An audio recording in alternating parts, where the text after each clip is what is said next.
ग्रामपंचायत निवडणुकीमध्ये दणदणीत विजय भेटलेला आहे. आता पुढची तयारी कशी असेल? महानगरपालिका जिंकण्यासाठी महापौर कोणाचा होणार? नक्कीच मी पहिल्याप्रथम महाराष्ट्रातल्या सर्वच मतदारांचं मनापासून अभिनंदन करेन.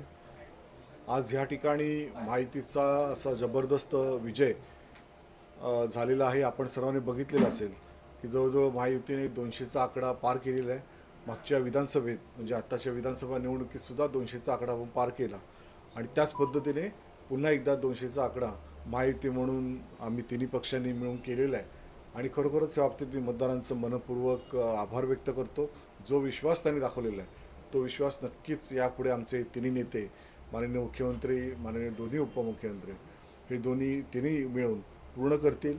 आणि त्यांनी आत्तापर्यंत जे काही काम केलं आहे हे सर्वांच्या पसंतीस उतरलेलं आहे आणि म्हणूनच हा निकाल हा महायुतीच्या बाजूने लागलेला आहे. साहेब, प्रकाश आंबेडकरांनी हेही वक्तव्य केलेले की काही दिवसांमध्ये मुख्यमंत्री एकनाथ शिंदेजी होणार आहेत असंही त्यांनी सांगितलेलं आहे. काय सांगतात? मी त्यांचं अभिनंदन करेन, त्यांचे आभार व्यक्त करेन, पण हा विषय संपूर्णपणे वरच्या पातळीवरचा आहे आणि नक्कीच त्यामध्ये जर का माननीय मुख्यमंत्री शिंदे म्हणून झाले तर आम्हाला सर्वांना आनंदच आहे.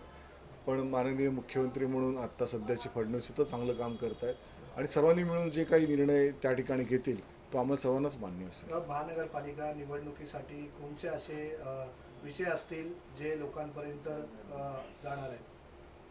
मुंबई महापालिकेसाठी आपण बघितलं असेल तर गेल्या 2.5 वर्षामध्ये माननीय मुख्यमंत्री म्हणून शिंदे आणि आत्ता 1 वर्षामध्ये जवळजवळ माननीय मुख्यमंत्री म्हणून फडणवीस साहेब आणि उपमुख्यमंत्री म्हणून शिंदेसाहेबसुद्धा या सर्वांनी मिळून जे काही काम केलेलं आहे ते खरोखरच स्तुत्य असं काम आहे आणि त्यांनी अत्यंत चांगल्या पद्धतीने हे काम केलेलं आहे.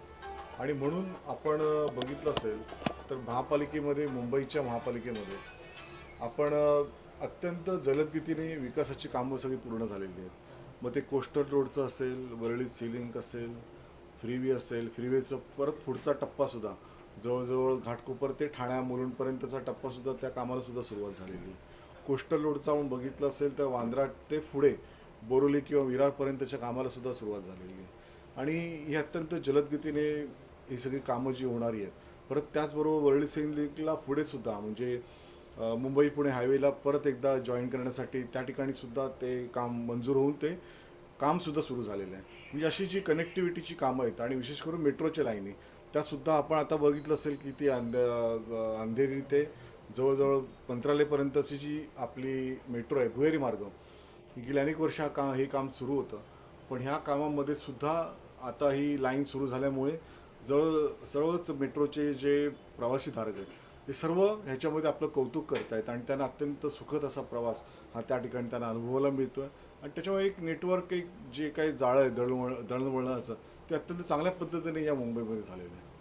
सर, महाराष्ट्र के चुनाव का नतीजा आ चुका है, लेकिन उसके बाद कहीं ना कहीं मुंबई महानगर पालिका का चुनाव है. कितनी सीटों पे चुनाव लड़ा जाएगा एकनाथ शिंदे द्वारा और शिवसेना गठ की तरफ से?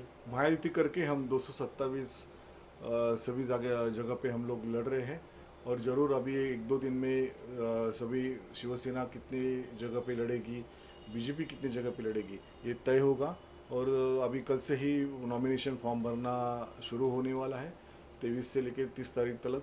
तो उसके पहले ही ये सब तय हो जाएगा. सिर्फ 2-3 दिन की बात है तो उसमें आपको सब रिजल्ट सामने आएगा. लेकिन हम लोग महायुति करके ही अच्छी तरह से मुंबई में लड़ेंगे और ज़्यादा से ज़्यादा सीटों पे जीतेंगे.